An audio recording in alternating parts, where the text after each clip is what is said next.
అన్ని కీళ్ల సంబంధిత సమస్యలకు రీజన్ ఆర్థోస్పోర్ట్ హైదరాబాద్లో అధునాతనమైన సర్జరీ లేని వైద్యం.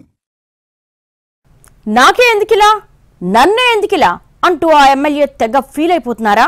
నేనేం చేసినా అందులో తప్పులు వెతికి వెతికి తంటాలు తెస్తున్నారు తప్ప దాని వెనుకున్న ఉద్దేశాన్ని అర్థం చేసుకోవడం లేదు అంటూ కింద మీద అవుతున్నారా?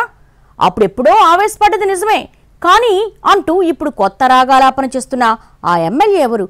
పాపం ఆయన బాధ ఏంటి? కొలికపూడి శ్రీనివాస్ ఎన్టీఆర్ జిల్లా తిరువూరు నుంచి గెలిచిన టీడీపీ ఎమ్మెల్యే. స్థానికుడు కాకున్నా పార్టీ అధిష్టానం కొలికపూడిని గుర్తించి ఇక్కడ ఎమ్మెల్యే టికెట్ ఇచ్చింది. నియోజకవర్గంలో టీడీపీ ట్రాక్ రికార్డ్ సరిగ్గా లేనప్పుడు పోలింగ్కు 2 నెలల ముందు అభ్యర్థిగా రంగప్రవేశం చేశారు కొలికపూడి. గత 4 ఎన్నికల్లో అంటే 2004 నుంచి తిరువూరులో టీడీపీకి గెలుపన్నదే లేదు. అలాంటి చోట స్థానిక నేతలతో కలిసి వ్యూహం ప్రకారం వ్యవహరించి 20 ఏళ్ల తర్వాత ఇక్కడ పార్టీకి విజయం తీసుకొచ్చారాయన. ఎమ్మెల్యేగా గెలిచిన వెంటనే ఆయన కొంత దూకుడుగా వ్యవహరించారన్న అభిప్రాయమైతే ఉంది. ప్రతిపక్ష పార్టీ నాయకుడొకరు నిబంధనలకు విరుద్ధంగా ఇల్లు కడుతున్నారని దాన్ని కూల్చేయాలంటూ స్వయంగా ప్రొక్లైనర్తో సహా వెళ్లడం, రోడ్ల మీద గుంతలు పడితే అక్కడే కుర్చీ వేసుకుని నిరసన తెలపడం, సొంత పార్టీ నేతను పరుషంగా మాట్లాడడం లాంటివి తీవ్ర వివాదాస్పదమయ్యాయి. దీంతో స్థానిక టీడీపీలోని ఒక వర్గం కొలికపూడి మీద అధిష్టానానికి ఫిర్యాదు చేయడంతో పాటు పంచాయతీ పెట్టిందట. ఆ తర్వాత రంగంలోకి దిగిన ఎంపీ కేశినేని చిన్ని వ్యవహారాన్ని చక్కదిద్దినట్టుగా చెప్తున్నాయి పార్టీ వర్గాలు. ఇక అప్పట్నుంచి పార్టీ నిర్ణయాలకు అనుగుణంగా మాత్రమే అందర్నీ కలుపుకొని పోతున్నారట Kolikapudi Srinivas. All is well అనుకుంటున్న టైంలో తాజాగా ఆయన చర్యలు మరోసారి వివాదాస్పదమయ్యాయి. కాకుంటే ఇది గతానికి పూర్తి భిన్నమైన వ్యవహారమని పార్టీ వర్గాలే అంటున్నాయట. గ్రామాల్లో ఎక్కడన్నా మద్యం బెల్ట్ షాపులుంటే నిర్వాహకుల బెండు తీయండన్న పార్టీ పెద్దల మాటలకి అనుగుణంగా స్వయంగా రంగంలోకి దిగారట కొలికపూడి. బెల్ట్ షాపులను పట్టుకోవడమే కాకుండా ఏ ఊళ్ళో ఎన్ని ఉన్నాయో లెక్కలతో సహా చెప్పడంతో పాటు వారికి మద్యం సరఫరా చేస్తున్న వైన్ షాపుల విషయంలో కూడా కఠిన చర్యలు తీసుకోవాలని అధికారులను ఆదేశించినట్టుగా చెబుతున్నారు. అలాగే నిబంధనలు పాటించని వైన్ షాప్స్ ని శివారు ప్రాంతాలకు తరలించాలని కూడా చెప్పారాయన.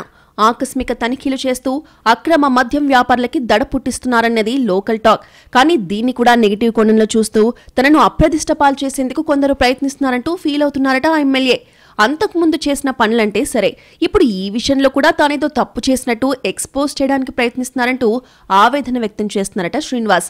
సాక్షాత్తు సీఎం చంద్రబాబే బెల్ట్ షాపుల విషయంలో కఠినంగా ఉండాలని చెప్పారని, ఆదేశాలను తన నియోజకవర్గంలో అమలు చేసేందుకు ప్రయత్నిస్తుంటే సొంత పార్టీ నాయకులే తప్పుగా చిత్రీకరించడం ఎంతవరకు కరెక్ట్ అని ప్రశ్నిస్తున్నారట కొలికపూడి. ఆకస్మిక తనిఖీల్లో తప్పేముందన్నది ఆయన క్వశ్చన్.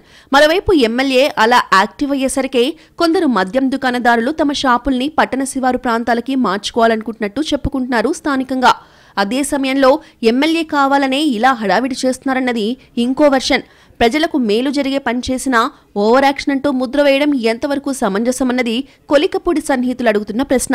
ఇదంతా చూస్తూ నాకే ఎందుకిలా అంటూ తెగ ఫీల్ అయిపోతున్న ఎమ్మెల్యే ఇది సొంత పార్టీలోని వ్యతిరేక వర్గం పనా లేక రాజకీయ ప్రత్యర్థులు చేస్తున్నారా అని ఆరా తీస్తున్నట్టుగా సమాచారం. ఎప్పుడో ఎమ్మెల్యే అయిన కొత్తల్లో ఆ ఉత్సాహంలో చేసిన 1-2 పనుల్ని పట్టుకొని జీవితకాలం అలాగే చూస్తారా అన్నది కొలికపూడి శ్రీనివాస్ అనుచరుల ప్రశ్న. దీన్ని ఆయన ఎలా డీల్ చేస్తారో చూడాలంటున్నారు పరిశీలకులు.